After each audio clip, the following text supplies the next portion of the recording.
It is Friday, April 10th of 2020, here in the midst of Corona land. And I'm here going to work. So it's the perfect opportunity to record another Guy's Daily Drive.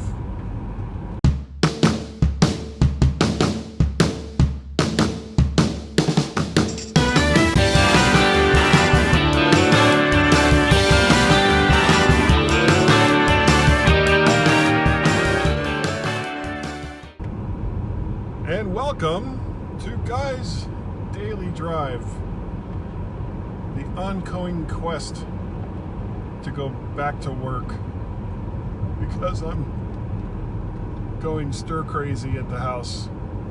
Though something interesting happened last night, and it kind of makes me think of unintended consequences or unintended benefits, really, because where we started had very little to do with where we ended up. So to give you some background in what it is I'm talking about, I've got a couple of videos in the YouTubes that deal with doing stuff with Rogue Amoeba's audio hijack, loopback, Farrago, making them work together, making them send audio into a DAW or route it wherever it is that you want to send it. And it's a fantastic program, and anyone who needs to route audio, podcasters, vloggers, whoever you are, if you're on a Mac, Rogue Amoeba's audio hijack and loopback should be, and Farrago too for that matter, should be the tools that you have on your Mac. And the silly small price that Rogue Amoeba is asking for these essential applications is astounding. They're applications that will add so much to your production that I can't recommend them highly enough. However, this story actually has very little to do with Rogue Amoeba and audio hijack and loopback and all of those programs, though it sort of does in a roundabout way, but that's not where we ended up. So with these videos that I created earlier, every once in a while, they don't have a ton of views, but the people that have seen them, and if you go to youtube.com, look up my name or look up anything related to loopback or audio hijack, it'll probably come up. I get questions from people every once in a while asking, how do I configure XYZ?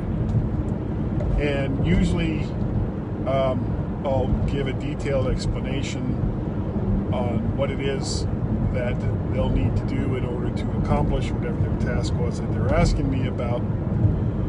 And all is good and well. As a matter of fact, someone that I helped earlier in the week, after, not before, but after I got done helping them, bought me a couple of coffees at coffee.com/MacParrot, ko-fi.com/MacParrot. So, hooray, win-win.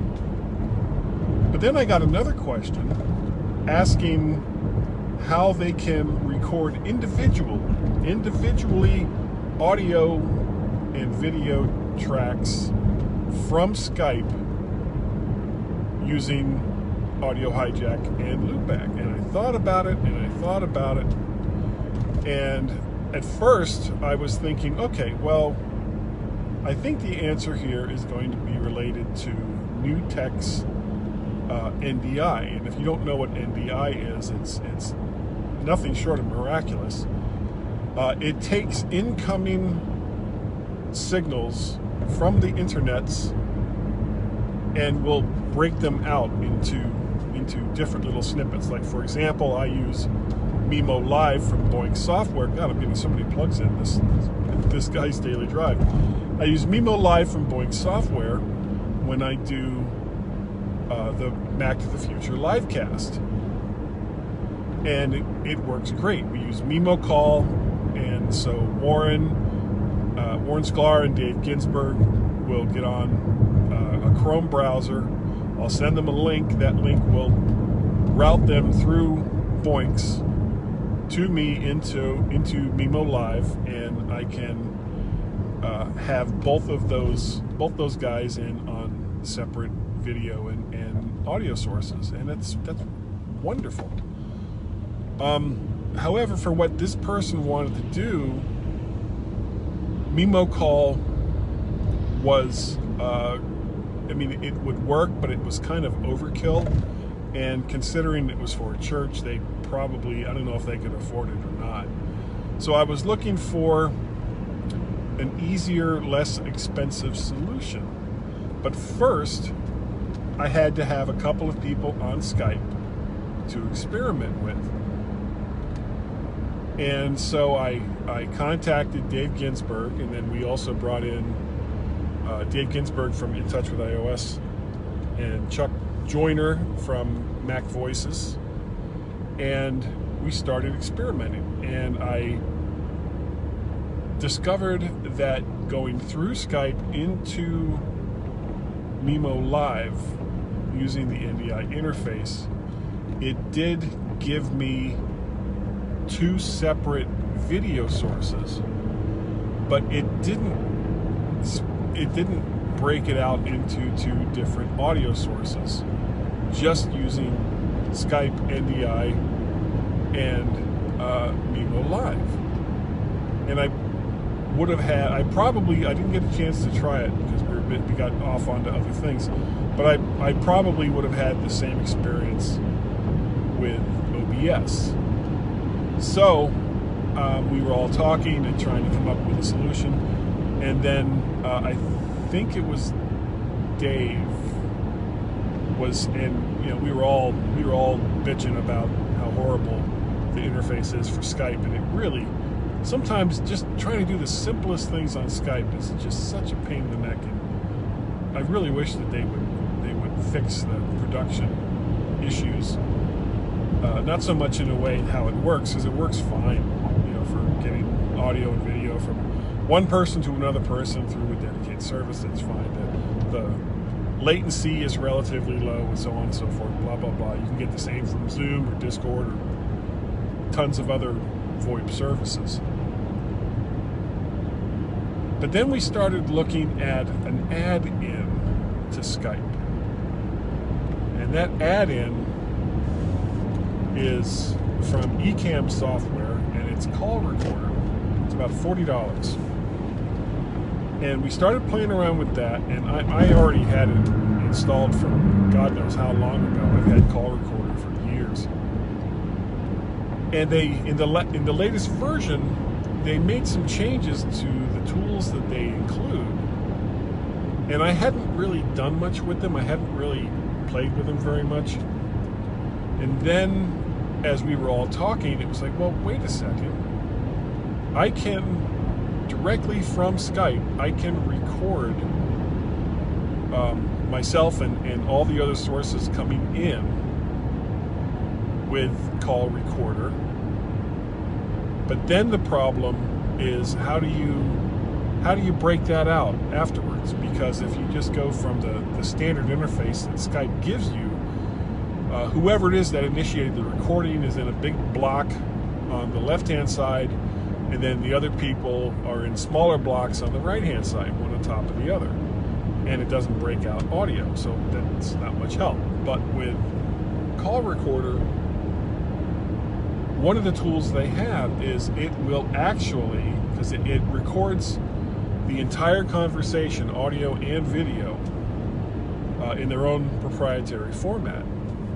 And while I'm not a huge fan of proprietary formats, what you can do with that afterwards is pretty amazing. So if you have the latest version of Call Recorder from Ecamm Software, and you've recorded yourself and 1 to 2 to 3, probably 3, we're going to try it this weekend, 3 other people, you can go to the tools and, using the settings for exporting, break the audio and video out from that proprietary format into however many, if you have 3 people total on the call, you'll end up with 3 separate audio and video files with just the audio and just the video of each person. Whoa.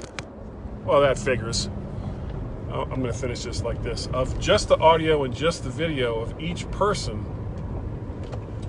in a call recorder. And it's an MP4 file, so you can do with it however you want to deal with it. And that's like fantastic. So highly, highly, highly recommend it. If you're trying to do vlogs through Skype and you need separate files for audio and video of each person that's participating in the call, Ecamm's call recorder will do the trick. So anyway, that's about it. Oh, this is so frustrating that this stupid phone won't stay up. My mount is just an awful mount. Working on fixing that very soon. So that's my recommendation. If you're using Skype to communicate with someone else and you want to reuse that content somewhere else, then get Ecamm's call recorder. It's about $40. You can look it up. And that's going to about do it for Guy's Daily Drive today. If you'd like to get a hold of me, you can contact me, guy@mymac.com. You can donate to help offset the costs of all the various things that I do by buying me a coffee, ko-fi.com/MacParrot. You can subscribe to me via Patreon, patreon.com/MacParrot, or you can also donate via PayPal, paypal.me/MacParrot. I'm on the Twitters as surprise MacParrot and VertShark. I haven't updated the vertshark.com website in a while, and I really should, because I'm letting it fall behind, and that's just lazy on my part. But VertShark eventually will have all of these things in it. I may kind of start it over from scratch. Hold on, gotta wait for traffic. Gotta wait for a car to go by. Because when I do Guy's Daily Drive from my car, my main focus is driving, not just Guy's Daily Drive. Multitasking. So that is going to do it for today. Thank you all so very, very much for downloading and listening or watching Guy's Daily Drive. Greatly, greatly appreciated. Thank you all. And remember, if you're watching this on YouTube, to like, share, subscribe. That's how that works. And I will catch you all next time on Guy's Daily Drive.